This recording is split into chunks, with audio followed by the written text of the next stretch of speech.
Olá pessoal, o assunto de hoje é rosácea e nós vamos falar sobre 8 pontos principais sobre essa doença. Se você gostar do nosso conteúdo, curta esse vídeo e se inscreva no nosso canal.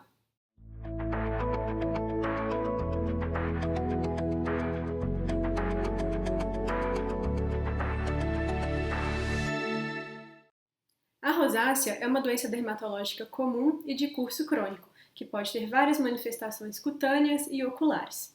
Ela se caracteriza por uma vermelhidão mais comum no centro da face, secundária a vasodilatação e telangiectasias. Em algumas formas da doença, também é possível observar a presença de pápulas e pústulas. Em casos mais graves, nós podemos observar sinais de hipertrofia tecidual, denominadas alterações fimatosas, muito comuns no nariz, onde recebem o nome de rinofima. O comprometimento ocular também é comum e pode se manifestar como eritema conjuntival ou irritação ocular. A rosácea é mais comum em pacientes com pele clara, fototipos 1 e 2 na escala de cores de pele de Fitzpatrick. Sua prevalência estimada na população varia entre 1 e 10%, e ela predomina nas regiões de clima frio. A rosácea predomina em mulheres acima dos 30 anos, mas aquelas formas mais graves, com alterações fimatosas, são mais comuns em homens. Ela também pode ocorrer na adolescência e nessa faixa etária é facilmente confundida com a acne. Sua fisiopatologia não é totalmente conhecida, mas observa-se disfunção da imunidade inata, resposta inflamatória a patógenos, ação da radiação ultravioleta e disfunção vascular. A disfunção da imunidade inata contribui para o desenvolvimento de um processo inflamatório crônico na rosácea, e alguns micro-organismos estimulam a resposta imune e contribuem para a inflamação. O ácaro Demodex folliculorum é um agente saprófita que reside nos folículos pilosos. Ele é encontrado na pele normal da maioria dos adultos, mas um aumento da densidade de Demodex na pele de portadores de rosácea foi reportado em vários estudos. Mas o papel do Demodex como um desencadeante da rosácea ainda é incerto. Alguns estudos avaliaram também o papel da colonização gastrointestinal por H. pylori na rosácea, o que ainda é controverso. Há relatos de melhora da rosácea após o tratamento do H. pylori com antibióticos, mas o que pode ser devido a uma ação anti-inflamatória por essas drogas e não pela erradicação da bactéria. A exposição solar também é avaliada como um dos fatores responsáveis pela exacerbação da rosácea. Isso se baseia no fato de que as lesões de rosácea geralmente se localizam naquelas áreas cronicamente expostas ao sol e predominam em pacientes de pele clara.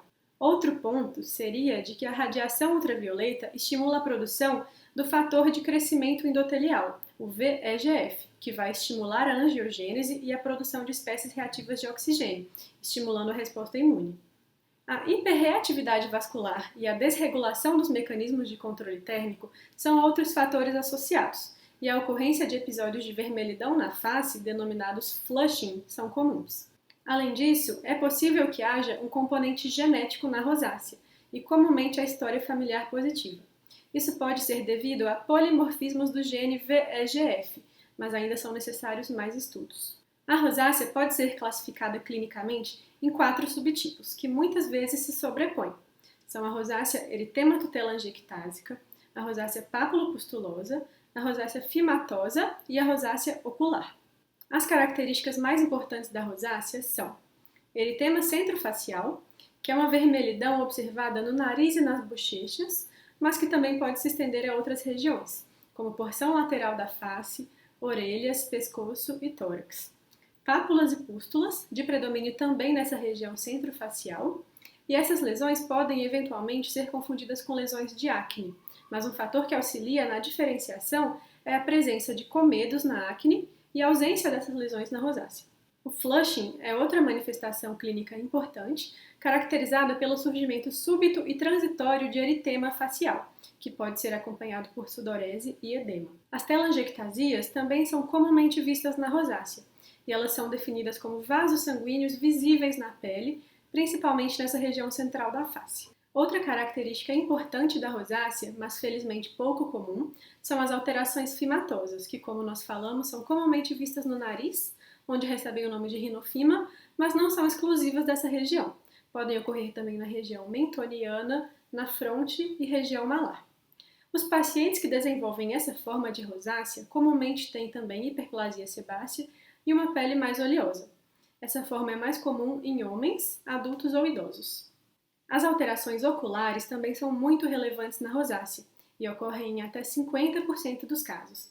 Elas podem preceder, acontecer ao mesmo tempo ou após as manifestações cutâneas. Os achados mais comuns incluem eritema conjuntival, sensação de ardência ou corpo estranho e sensibilidade à luz. Acredita-se que alguns fatores estejam relacionados à piora da rosácea, e dentre esses fatores nós podemos citar exposição solar, exposição a altas temperaturas, consumo de bebidas quentes, consumo de bebidas alcoólicas, consumo de alimentos muito apimentados, atividades físicas, uso de produtos dermatológicos com ação irritante, algumas emoções como raiva e vergonha, alguns fármacos com ação vasodilatadora e, eventualmente, a ruptura da barreira cutânea. Em geral, o diagnóstico da rosácea pode ser feito com base em achados clínicos, e para isso é necessário pelo menos um achado fenotípico ou pelo menos 2 achados clínicos principais. Dentre os achados fenotípicos, nós temos o eritema centrofacial típico, que evolui com períodos de exacerbação, ou as alterações fimatosas. E dentre os achados clínicos principais, nós temos as pápulas e pústulas, o flushing, as telangiectasias e as alterações oculares. Os achados histopatológicos da rosácea são inespecíficos e a realização de biópsia cutânea é raramente indicada. Quando o diagnóstico for incerto, as biópsias podem ser realizadas para avaliação de diagnósticos diferenciais. É relevante falar também que exames laboratoriais não têm relevância no diagnóstico da rosácea. Várias doenças dermatológicas podem apresentar características semelhantes à rosácea e entram como diagnósticos diferenciais. Dentre essas doenças, nós podemos citar dermatite seborreica, caracterizada por eritema e descamação, em geral ao redor das narinas, orelhas, sobrancelhas e couro cabeludo. Lúpus eritematoso, em sua forma aguda, que se manifesta por um eritema centrofacial, descrito como um eritema em asa de borboleta. Dermatomiosite, que na face, em geral, se manifesta por manchas eritemato-violáceas nas pálpebras, que recebem o nome de heliótropo, e costumam vir acompanhadas por lesões cutâneas em outras localizações e sintomas sistêmicos como fraqueza muscular. A acne, que se manifesta por pápulas eritematosas e pústulas na face, à semelhança da forma pápulo-pustulosa da rosácea, mas que, ao contrário da rosácea, apresenta outras lesões, como comedos. Erupção acneiforme, induzida pelo uso de corticoides e caracterizada por pápulas eritematosas monomórficas. Dermatite perioral, caracterizada por numerosas pápulas eritematosas ao redor da boca e nariz. Demodecidose, na qual vemos múltiplas pápulas eritematosas secundárias à colonização pelo ácaro demodex, mas também vale lembrar que em muitos casos de rosácea e mesmo na pele normal é comum a presença desse ácaro. E outro diferencial seria a pele com dano solar crônico, na qual é comum a presença de telangiectasias e manchas pigmentares. O manejo da rosácea inclui medidas comportamentais e farmacológicas. O flushing, ou surgimento abrupto de vermelhidão cutânea, pode ser muito incômodo para alguns pacientes, e eles devem ser orientados a evitar aqueles fatores desencadeantes, como temperaturas elevadas, exposição solar, alimentos apimentados, álcool, atividades físicas extenuantes, estresse e alguns medicamentos. Os portadores de rosácea podem ter uma sensibilidade maior a cosméticos e produtos dermatológicos. Além disso, a pele desses pacientes tende a ser mais seca e exige cuidados especiais. Recomenda-se o uso frequente de hidratantes para reparar a barreira cutânea, limpeza delicada da pele com produtos suaves, evitar o uso de produtos irritantes como ácidos e agentes esfoliantes e o uso regular de protetores solares. Pacientes do sexo feminino que se incomodem com a vermelhidão cutânea também podem fazer uso de camuflagem, bases e corretivos para minimizar a aparência do quadro. Tratamentos com laser ou luz intensa pulsada também são úteis no manejo do eritema e telangiectasias. O tratamento farmacológico da rosácea varia conforme a forma clínica da doença. O manejo da forma eritemato-telangiectásica pode ser feito com um fármaco denominado brimonidina, que atua como um agonista do receptor alfa-2 adrenérgico e causa vasoconstrição. Porém, esse fármaco é muito pouco usado na prática clínica, tem efeitos colaterais e sempre deve ser utilizado conforme recomendação médica. Na forma pápulo-pustulosa, o tratamento baseia-se principalmente no uso de antimicrobianos tópicos ou orais, como as tetraciclinas, metronidazol, ivermectina ou ácido azelaico. Já na rosácea, em sua forma fimatosa, é indicada a abordagem cirúrgica ou uso de lasers ablativos. É importante ressaltar também que pacientes com sintomas oculares devem ser referenciados ao oftalmologista para avaliação especializada.